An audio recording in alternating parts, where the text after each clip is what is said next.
Oh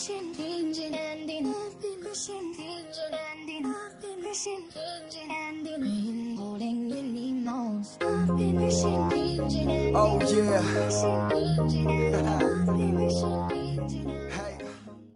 How we doing, guys? Moose here, Season 3, Episode 10 of our West Ham United career mode. As you take a look, the season is in full swing, and we have a plethora of fitness issues. Plenty of our first-team players seeing what kind of fitness issues they are looking at, which means when we head into this Capital One Cup game against Crystal Palace at Selhurst Park, we have to really mix up the squad. So you see a lot of new faces in there, guys like Guardado, Maresca, some of our nice youth players. We also have, our normal solid players. Mark Noble getting back in the team. Sidney Sam, Andy Carroll still available up top. We got guys like Collins and Lascelles coming in at center back. Henderson's actually in goal, giving him a run out in the cup. So obviously I think if we made it the whole way to the cup final, I'll probably toss Adrian in there. But we'll give Henderson a run out here. We also have Yedlin in.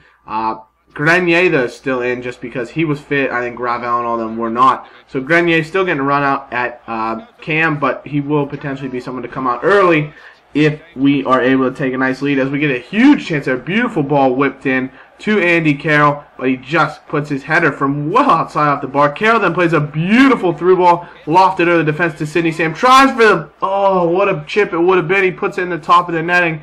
Would have been unbelievable. Back in the 40th minute now. Grenier plays a beautiful little bit of skill into play a 1-2 with Sidney Sam. He turns inside, plays the ball to Andy Carroll. He turns his defender, has a shot blocked. Fall to Maresca!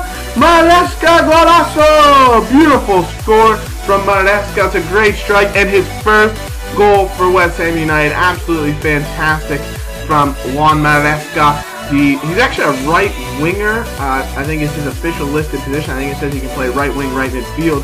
But I like playing him on the left. I'll tell you what, him being on his right foot cuts in beautifully, and we make it 2-0.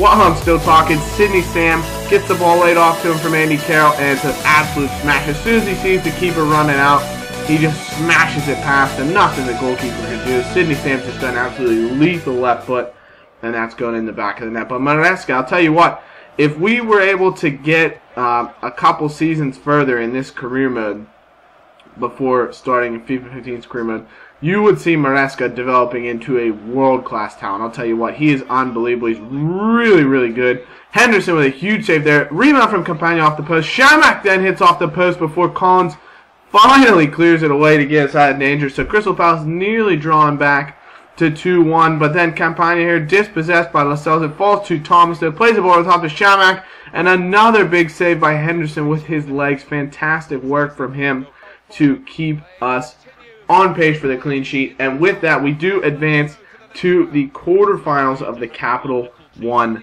Cup with a 2-0 victory over Crystal Palace. Crystal Palace didn't play bad. Take a look. They were level on us in shots and shots on target. We definitely held possession, as we are wont to do because of the style of football that we have been playing. But that said, your man of the match, Luke Shaw, as we're going to take a look at the Capital One Cup bracket. You can see Wiggins through, Sheffield Wednesday, Newcastle, Burnley, QPR, and us, and then Derby and Swansea, and Middlesbrough and Chelsea still to play. So we could be playing any of those teams in the quarterfinals, which obviously would be nice to get through that and potentially bring home a bit of silverware. Obviously, it's some more fixtures. And this is nice to see the board, who had just gone on us, like literally the last game about the Dortmund game, and then we beat Chelsea, and then we beat Crystal Palace, and they want to acknowledge the positive directions we made. So they're wavering a little bit. Makes me a little nervous if we were to go on maybe a 2 or 3 game losing spell, what could happen from the board. But that said, a big win, and one step closer to another piece of silverware. So that would be fantastic. And with that, we host rivals Tottenham Hotspur at home. We're currently sitting second in the table. A win here could potentially put us in first. If United were to draw, we would be ahead of them on goal difference.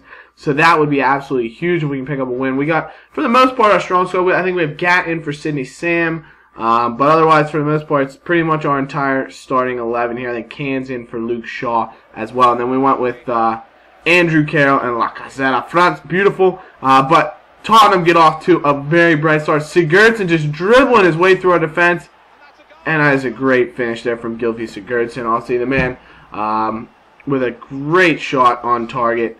Look at him, he just kind of wheels around. I thought, marked him really well, forced him to take a shot from range, but it's a well-placed shot, and he beats out again. So, Gat, though, plays a nice 1-2 with Andy Carroll. Plenty of space here for Carroll, chips it back into Joshua Gat. He turns inside, has a shot, deflected, stopped, rebound falls to Carroll, and he just smashes it across the face of goal, unable to break through and get our first goal. Then a free kick, Sigurdsson nearly picks up his second. It's a great ball played in, but he just toe pokes it wide. We then try to come back. Andy Carroll with a header, and he should be getting that on target at the very least.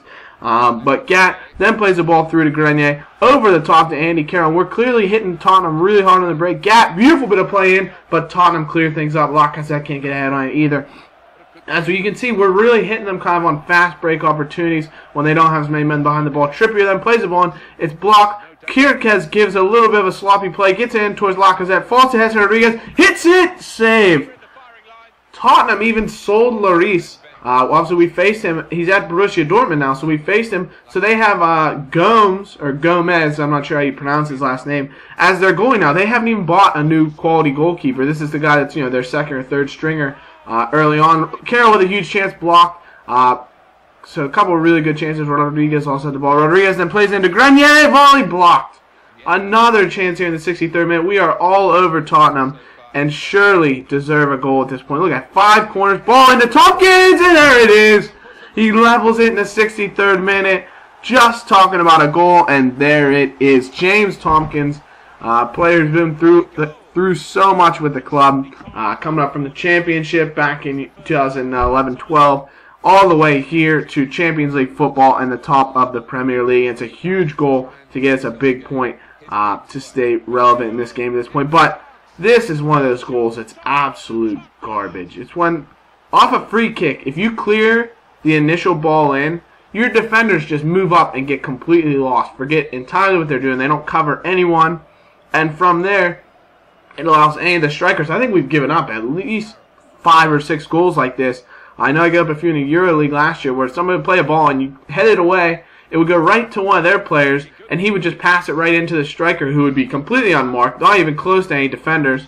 Lacazette there trying to get us back straight away from kickoff, but he would be completely unmarked and would have the whole net to slot into it. And that's disappointing that we have to give up a goal like that. A huge chance there. Bradley crosses it in front, and it just hits off Danny Ings' shins and goes wide. He should have been scoring there. Ings, who's in such a nice run of form, unable to score. But Morrison making a great individual run. Plays the ball forward to Andrew Carroll. Turns inside the defender. Has a shot, and it tamely goes wide.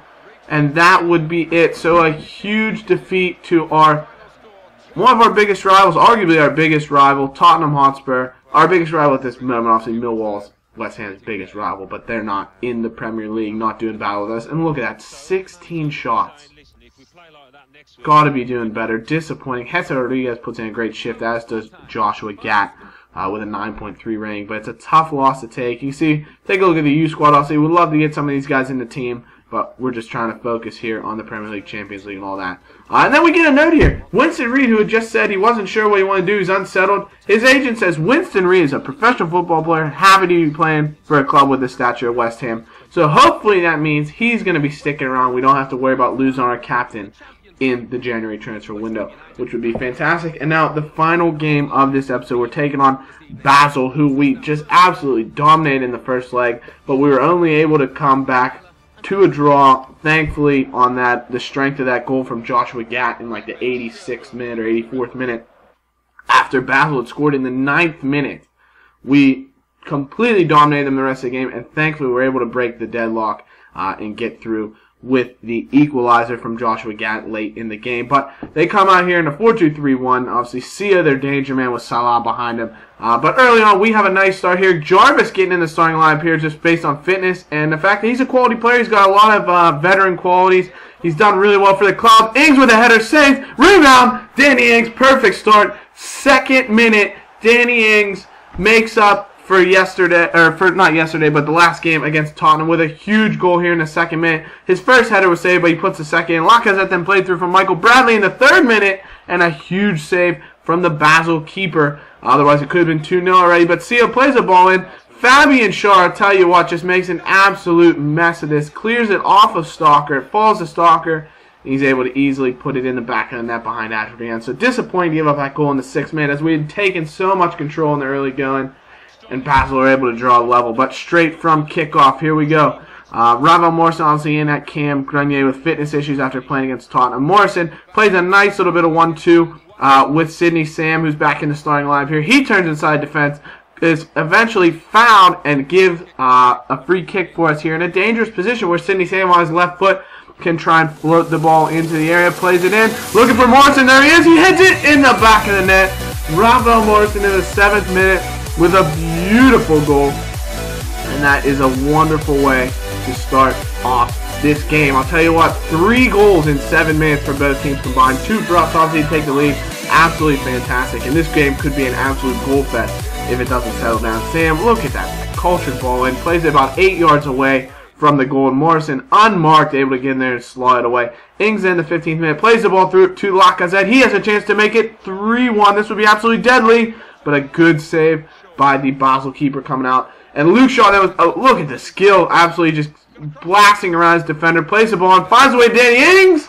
Oh, he went for the spectacular, but unable to score on a beautiful ball in. It's flicked away right to Ings. He goes for the spinning bicycle kick, just inches wide from giving us a 3-1 lead. But Shaw then off the throw and plays a nice little 1-2 with Matt Jarvis. He whips the ball, and Danny Ings at the back post.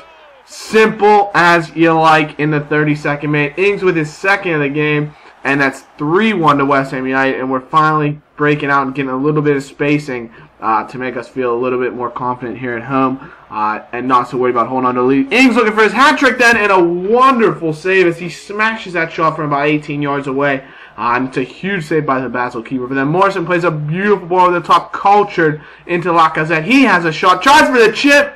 Oh, his 2nd chip opportunity went just the same as the first. Should have been a goal, but it's a wonderful save from the Basel keeper. You got to give him full credit. Lacazette then on a quick break, plays it to Danny Ings, and there's his hat trick. What a game for Danny Ings. I'll tell you, what a season he has been having. He is an absolute revelation this year. Last year when we first brought him into the team, I thought, maybe not a great buy. He's really struggling to make his way into the team. I think he probably scored a double-digit goals by the end of the season, but for the longest time he couldn't score. This season he's already got 9 goals, which is just unbelievable. I think he actually has more. He has more goals than Carroll, I know that, and I'm pretty sure he has more goals than Lacazette as well. Obviously, Ings has come in bunches. He's also scored a few in like Capital One Cup ties and things like that. But otherwise, he has been absolutely magical. Morrison then with a drive when it's 4-2 off the crossbar, an absolute stunner from 25 yards. But that would be the full-time whistle. A Danny Ings hat trick and a Ravel Morrison goal are able to outlast Basel and give us a 4-2 victory. So, fantastic way to end this episode, guys. Obviously, we dominated them. 12 shots on target, 56% possession. So, with that said, I hope you have enjoyed this episode. Be sure to leave a like and subscribe as we continue our Champions League push. And we will see you in the next episode. Thanks, guys. Bye-bye.